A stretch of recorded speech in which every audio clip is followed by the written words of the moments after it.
പേരിലും തീർത്ഥാടകരുടെ പേരിലും അവിഹിതമായിട്ടുള്ള പിരിവ്, സ്പോൺസർഷിപ്പ് എന്നുള്ള പേരിലുള്ള പരിപാടികളൊന്നും തന്നെ ശബരിമലയിൽ അനുവദിക്കരുത് എന്നുള്ള ദൃഢനിശ്ചയത്തിലാണ് ഞാൻ നടക്കുന്നത്.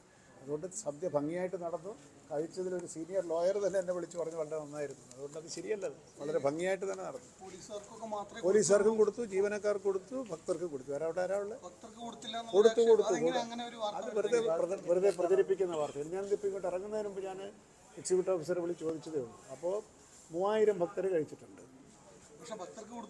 അത് ആ വാർത്ത ശരിയല്ല, നിങ്ങൾ വെരിഫൈ ചെയ്ത് നോക്കിക്കോളൂ. അവിടെയുള്ള പത്രക്കാരോട് തന്നെ ചോദിക്കും, മാധ്യമക്കാരോട് ചോദിക്കും.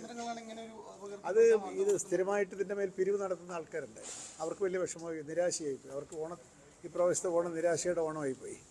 ഇത് മാത്രമല്ല, അവിടെ പല കാര്യങ്ങളിലും പലതരത്തിലുള്ള അവിഹിതമായിട്ടുള്ള പിരിവൊക്കെ നടത്തുക എന്നൊരു ശീലമുണ്ട് അവിടെ. ആ ശീലം വച്ചു പൊറുപ്പിക്കരുത് എന്നുള്ളതാണ് ഇപ്പോൾ ഞങ്ങളുടെ നിർണ്ണയം. ഈ ശബരിമലയ്ക്ക് ഏറ്റവും കൂടുതൽ ദുഷ്പേരുണ്ടാക്കുന്ന ഇത്തരത്തിലുള്ള ആളുകളാണ്. അവരെ കൈകാര്യം ചെയ്യുക എന്നുള്ളതും കൂടി ദേവസ്വം ബോർഡിൻ്റെ ജോലിയായിട്ട് ഞങ്ങൾ ഏറ്റെടുത്തിരിക്കുകയാണ്. അതുകൊണ്ട് ഈ വാർത്തകൾ പ്രചരിപ്പിക്കരുത്. പിന്നെ ഒരു കാര്യം ഇപ്പോൾ കൊടിക്കുന്നിൽ സുരേഷ് എന്ന് പറഞ്ഞൊരു കാര്യം കണ്ടു. അതായത് ദേവസ്വം ബോർഡ് സ്ഥാനങ്ങളിലൊന്നും ദളിതനില്ല എന്നുള്ളതാണ് ഈ 5 ദേവസ്വം ബോർഡുകളിലൊന്നും. അപ്പോൾ ആ രൂപത്തിൽ കെ മുരളീധരനും പറഞ്ഞിരുന്നു ആ കാര്യമൊക്കെ ഇനിയിപ്പോൾ അവർ വന്നല്ലേ ഉള്ളൂ സർക്കാർ എന്നുള്ള രീതിയിൽ. അപ്പോൾ അതിനെ എങ്ങനെയാണ് കാണുന്നത് ആ രൂപത്തിൽ? ഞാനത് പ്രത്യേകിച്ച് കാണേണ്ട ഒരു കാര്യമുള്ളൊരു വിഷയമല്ല. അതൊക്കെ ഗവൺമെൻറ് നയപരമായ തീരുമാനമാണ്. ബോർഡിലൊക്കെ ദളിത പ്രാതിനിധ്യമുണ്ട്, ഞങ്ങളുടെ ബോർഡിലുണ്ട്. അധ്യക്ഷ സ്ഥാനത്ത് ഗവൺമെൻറ് പറയേണ്ട കാര്യമാണ്. നമുക്കതിനെപ്പറ്റി ഒന്നും പറയാൻ ഞാൻ ആളല്ല.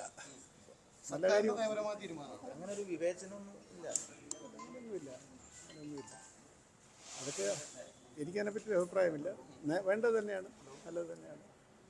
എവിടെയെങ്കിലുമൊക്കെ ഈ അസമത്വങ്ങളുണ്ടെങ്കിൽ അല്ലെങ്കിൽ ഇംബാലൻസ് ഉണ്ടെങ്കിൽ കറക്റ്റ് ചെയ്ത് പോകേണ്ടത് സിസ്റ്റത്തിൻ്റെ ആവശ്യമാണ്. അല്ലാതെ ഞാൻ ഈ വാർത്ത കണ്ടതുമില്ല.